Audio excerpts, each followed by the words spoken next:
రాష్ట్ర ప్రభుత్వం సూపర్ 6 పథకాల్లో ఒకటైన శ్రీశక్తి పథకాన్ని ఈరోజు అమలు చేయబోతుంది. ఎంతో ఘనంగా రాష్ట్ర ముఖ్యమంత్రి నారా చంద్రబాబు నాయుడు ఈరోజు సాయంత్రం 5 గంటల సమయంలో శ్రీశక్తి పథకాన్ని ప్రారంభించబోతున్నారు. ప్రస్తుతం మనం అనంతపురం జిల్లాలో ఉన్నాం. చూడొచ్చు, అనంతపురం ఆర్టీసీ బస్టాండ్లో బస్సులన్నీ కూడా శ్రీశక్తి పథకానికి అన్నీ కూడా ముస్తాబవుతున్నాయి.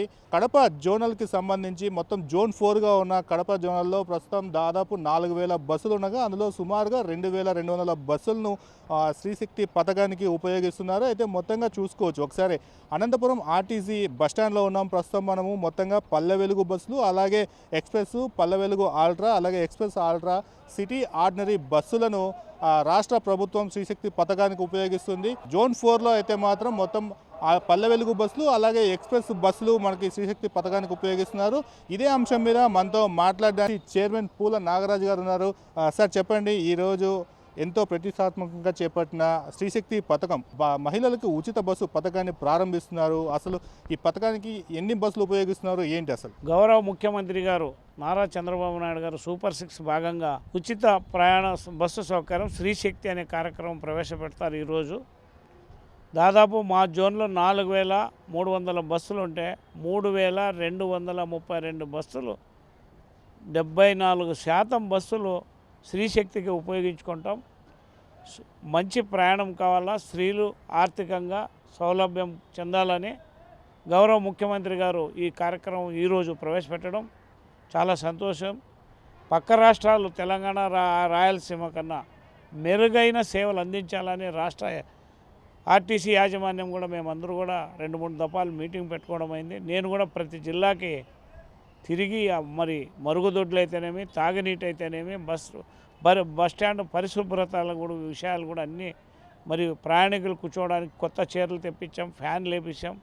మరి అన్ని సౌకర్యాలు ముఖ్యమంత్రి గారి చలువతో ఈరోజు ఆర్టీసీకి మళ్ళా మహర్దశ వస్తూ ఉంది. గతంలో ఆర్టీసీని నిర్వీర్యం చేసిన వైసీపీ ప్రభుత్వం ఈరోజు సూపర్ 6 మహిళలకి ఆర్థికంగా కొంత లాభం అవుతుంది. మరి దూర ప్రాంతాలకు కూడా, అంటే ఈ రాష్ట్రంలో ఎక్కడికైనా పోవచ్చు మహిళలు. ఆ బస్సు ఇక్కడి నుంచి స్టార్ట్ అయిన బస్సు ఏ ఎండ్కి పోతుందో అక్కడి వరకు ఆ బస్సులో ప్రయాణించవచ్చు. అక్కడి నుంచి మళ్ళీ ఇంకో ప్రాంతానికి పోవాలంటే ఇంకో బస్సు కూడా అలో చేస్తారు. బార్డర్ అంటే మనకున్న అంటే ఇక్కడ ప్రధానంగా కూడా మామూలుగా రాష్ట్ర వ్యాప్తంగా రాయలసీమ జిల్లాలో 8 జిల్లాలకు తెలంగాణ, కర్ణాటక, తమిళనాడు సరిహద్దులు ఎక్కువ ఉన్నాయి. ఆ బస్సుల్లో ప్రయాణించే మహిళలు పక్క రాష్ట్రాలకి వెళ్ళేకి అనుమతి ఉందా లేదా అనేది ఒక సందేహం ఉంది. దానిపైన మీరు ఏం చెప్తారు? అంటే మనకు ఉన్నది రాష్ట్రం మొత్తంలో ఎక్కడైనా తిరగచ్చు. కర్ణాటక కానీ, తెలంగాణకు కానీ, తమిళనాడుకు కానీ లేదు. మన రాష్ట్రానికే గౌరవ ముఖ్యమంత్రి గారు ప్రకటించడం జరిగింది. మీరు అక్కడి నుంచి మళ్ళీ అక్కడ వాళ్ళ ఆ బస్సెస్లో వాళ్ళు కంటిన్యూగా అదే బస్సులో ఉండాలంటే ఆ ఛార్జ్ పే చేస్తే అక్కడ ప్రయాణించవచ్చు. ముఖ్యంగా కొంత బార్డర్ ఏరియా వస్తుంటుంది. అంటే మన ఆంధ్రాలోనే చిత్తూరు కానీ, మరి అనంతపురం జిల్లాలో కానీ, కర్నూలు జిల్లాలో మన ఆంధ్ర టు ఆంధ్ర ఉంటుంది, మధ్యలో కర్ణాటక వచ్చినా కూడా దాన్ని కూడా అలౌ చేస్తారు. దానికి ఏమి ఇబ్బంది లేదు. అంటే ఓ 2 కిలోమీటర్లు 3 కిలోమీటర్లు కర్ణాటక బార్డర్ వచ్చినా దానికి సమస్య ఉండదు. కాకపోతే ఆంధ్రప్రదేశ్ మొత్తం కూడా మహిళలు తిరగడానికి ఎలాంటి అబ్జెక్షన్ లేదు. ఏ బస్సు ఎక్కడి వరకు ఎండ్ అవుతుందో మళ్ళీ ఇంకో బస్సుకు పోయినా కానీ వాళ్ళ గమ్యాన్ని చేరించే బాధ్యత ఆర్టీసీ కానీ ప్రభుత్వం కానీ తీసుకుంటుంది. అయితే ప్రస్తుతం రాష్ట్రం ఆర్థిక పరిస్థితి సరిగా లేనప్పటికీ కూడా ముఖ్యమంత్రి చంద్రబాబు నాయుడు ఇచ్చిన హామీల్ని తప్పకుండా నెరవేర్చాలనే ఉద్దేశంతోనే ఈరోజు ఆర్థిక భారం పడుతున్నప్పటికీ ఈ మహిళా శ్రీశక్తి పథకం కింద ఉచిత బస్సుల ప్రయాణాన్ని మహిళలకు కల్పిస్తున్నారు. మొత్తం రాష్ట్ర వ్యాప్తంగా ఉచిత బస్సులకు ఎంత మేర ఖర్చు అవుతుంది సంవత్సరానికి? సంవత్సరానికి 1935 కోట్లు ఖర్చు అవుతుంది. అది రాష్ట్ర ప్రభుత్వమే భరిస్తుందని గౌరవ ముఖ్యమంత్రి గారు చెప్పారు. మరి కమిటీలకు కూడా అది ప్రస్థానం వచ్చినప్పుడు కూడా అది ప్రశ్నిస్తే ప్రభుత్వమే భరిస్తుంది అంటున్నారు. ఏది ఏమైనా ప్రజలకు క్షేమం కోరాలా, ప్రజాభివృద్ధి చేయాలనే ప్రభుత్వం తెలుగుదేశం కూటమి ప్రభుత్వం. ఈ ప్రభుత్వం ఒక పక్క తల్లికి వందనం ఇచ్చారు, ఒక పక్క ఫ్రీ గ్యాస్ ఇచ్చారు, ఒక పక్క రైతులు సంక్షేమానికి ఇచ్చారు. మరి అందులో భాగంగానే ఇది కూడా సూపర్ 6కి ఎలాంటి ఆటంకం లేదు.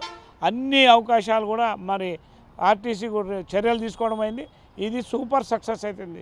మహిళా ప్రయాణం శ్రీశక్తి పథకం సూపర్ సక్సెస్ అవుతుందని నేను తెలియజేస్తున్నాను. అయితే ముఖ్యంగా ఆర్టీసీ బస్సుల్లో ప్రయాణించే మహిళలు ఎవరైతే ఉన్నారో బస్సుల్లోకి ఎక్కాలంటే వారు ఎటువంటి గుర్తింపు కార్డులు తీసుకోవాలి అసలు ఏంటి? అంటే రాష్ట్ర ప్రభుత్వం కానీ కేంద్ర ప్రభుత్వం ఆధార్ కార్డు మరి లేదు ration card any identify government ఇచ్చిన కార్డు ద్వారా ప్రయాణించవచ్చు. అది ఆంధ్రప్రదేశ్ అయ్యే ఉండాలి ఖచ్చితంగా. రైట్, ఇది ఆర్టీసీ జోనల్ చైర్మన్ పూల నాగరాజు గారు చెప్తున్న పరిస్థితి. అయితే ఆ రాష్ట్రంలో ఎక్కడికైనా మహిళలు ప్రయాణించవచ్చని, అయితే రాష్ట్ర ప్రభుత్వం ఇచ్చిన గుర్తింపు కార్డు ఏదైతే ఉందో దాన్ని తీసుకొని లోపల బస్ కండక్టర్కి చూపిస్తే 0 టికెట్ మీద రాష్ట్ర వ్యాప్తంగా మహిళలు ప్రయాణించవచ్చని, అలాగే జోన్ 4కి సంబంధించి కూడా ఇతర రాష్ట్రాలు తెలంగాణ, కర్ణాటక, తమిళనాడు రాష్ట్రాలకు సంబంధించి కూడా బస్ ఆంధ్రాలోకి నుంచి మరీ ఆంధ్రాలోకి వచ్చేటప్పుడు మాత్రం ఎటువంటి ఇబ్బంది లేకోకుండా దాన్ని కన్సిడర్ చేస్తామని, అయితే పక్క రాష్ట్రాలకు వెళ్తే బార్డర్ వరకు ఫ్రీగా వెళ్ళొచ్చు, ఆ తర్వాత వెళ్ళేటప్పుడు దానికి ఛార్జెస్ ఉంటాయని చెప్పేసి చెప్తున్నారు. అయితే రాష్ట్రం ఎంత ఆర్థిక పరిస్థితి లోటు బడ్జెట్లో ఉన్నప్పటికీ కూడా ముఖ్యమంత్రి నారా చంద్రబాబు నాయుడు ఇచ్చిన హామీ మేరకు ఖచ్చితంగా పథకాలన్నీ కూడా అమలు చేయాలనే భాగంగా ఎంతో ప్రతిష్టాత్మకంగా చేపట్టిన మహిళలకు ఉచిత బస్సు పథకం ఈరోజు లాంఛనంగా ముఖ్యమంత్రి చంద్రబాబు నాయుడు ఓపెన్ చేస్తున్నారైతే దీంట్లో మహిళలు సురక్షితంగా ఆర్టీసీ బస్సులో ప్రయాణం చేయవచ్చని చెప్పేసి ఆర్టీసీ జోన్ 4 చైర్మన్ పూల నాగరాజు చెప్తున్న పరిస్థితి. కెమెరామెన్ అఖిల్తో రవితేజ, మెగా 9 న్యూస్, అనంతపురం.